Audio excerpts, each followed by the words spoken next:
Egunon, buenos días.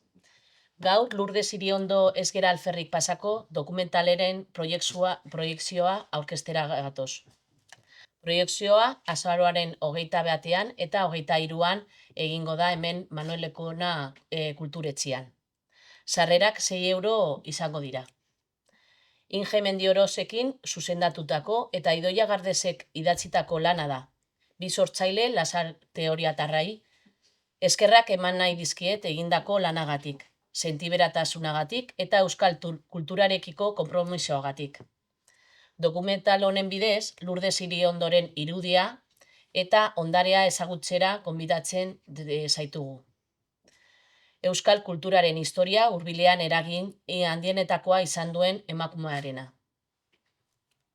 Desde el área de cultura del Ayuntamiento de la Sarteoria, consideramos fundamental apoyar y acercar al público local proyectos que ponen en valor la trayectoria de mujeres que marcaron una época. Lourdes Iriondo fue una mujer valiente y comprometida que con su voz ayudó a transformar la música vasca y a reivindicar el euskera como lengua de creación y expresión artística. Por eso, este documental es también un homenaje a esas mujeres, a todas las mujeres que, como ella, abrieron caminos en la cultura vasca. Arrau gaude gainera, proiektu hau hemen jaio delako Lasarte-Orian bertan, bi sortzaileren eskutik.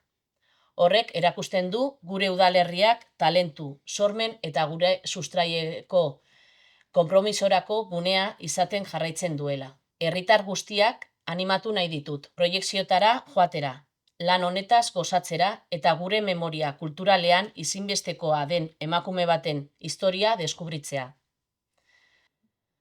Eskerrik asko Inge eta Idoia, zuen lanagatik eta zuen begirada bereziagatik. Eta orain pasatuko dizuet Ingerekin eta berak proiektuaren zehetasunak eta kontatuko dizue.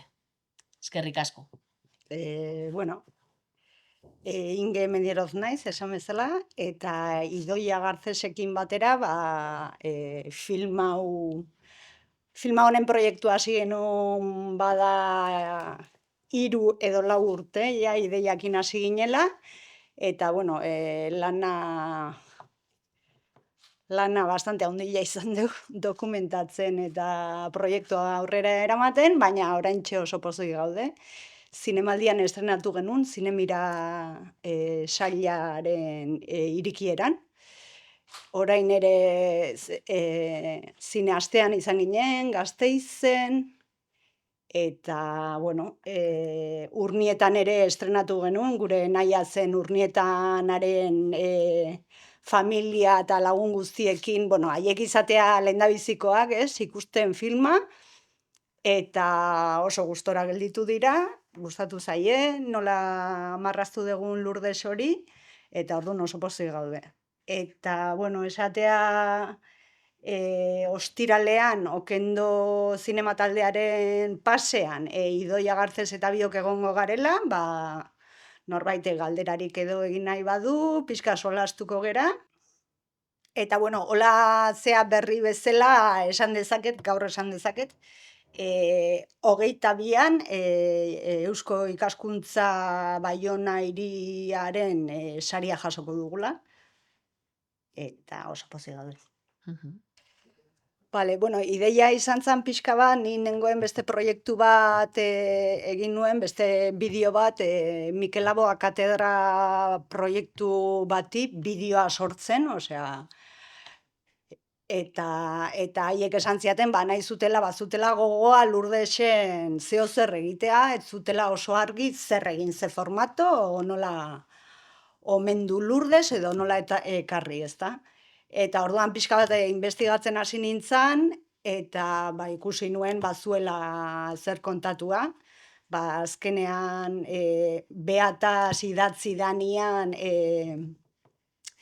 idatzi da oso modu zaharkituan, frankismo eta gero zeuden klitxe guzti horiek ia gure egunera arte errepikatzen joan dira, beti errepikatu da neska gazte xalo hori txuri beltzezko irudietan, eta beti konektatuta ez dokama iruren ibilbidearekin. baina Lourdes lehenago hasi zen abesten, bera bakarrik.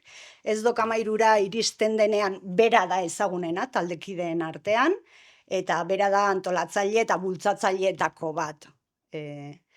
Eta hortik aurrera ere jarraitzen du abesten, adibidez badago ez dok amairu amaitzen danean, iparraldea eta hegoaldea biltzen dira eta Zazpiri bai taldea sortzen dute.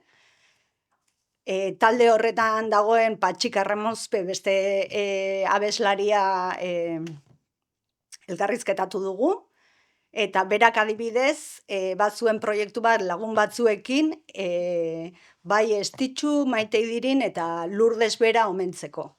Eta kontzertuak ari dira ematen, tokiz toki, kontzertu horren lehenengo kontzertu hori grabatu genuen, eta dokumentalaren parte garrantzitsua da. Azken finean da gure proiektuaren gauza bera, ezta? Guk Lourdes Iriondoren biografia ekartzen dugu, baina alde paralelo batean, gure buruare galdetzen diogu, ea zergatik olako emakume bat, ez bera bakarrik beste batzuek bezala, beste kulturgile batzuek bezala, nolatan gelditzen diren ahastuak, edo nolatan mantentzen dira zea hoietan, ez? Eta orduan badira bi historia paraleloan. Ba ez, zailtasun nagusia hori zen, etzegola irudi filmikorik, Lourdesek ez zituen elkarrizketak ematen, oso gutxi eman zitunak paperean eman zituen, eta gero beste alde batetik kontzertuak ere ez ziren grabatzen, ez dok amairu ez dago grabatuta, ze beraiek ez zuten nahi grabatzea, ezta? Orduan, alde horretatik arazo hori gendun, baina, beste rekurso batzuk eta, sortu ditugu eta orain pozik gaude. Adibidez, Elena Odriozolak egin du kartela, guretzako oso importantea zen ere bai Lourdes Iriondo abestitik ere pixka bat ateratzea. Lourdesek idatzi egiten zuen, letragilea zen, konpositorea zen, eta gero idazle moduan haur eta gazte literatura landu zuen, antzerkia, antzerki talde bat sortu zuen, zuzendaria zen, orduan hori guztia gogoratu nahi dugu. Bale, eskerrik asko, Inge eta Idoia zuen lanagatik eta zuen azalpenagatik. Eta animatzen zaituztegu azaroaren 21 eta 23 etortzeoa hemen kulturetxera dokumentala ikusteko. Mila esker, ondo izan.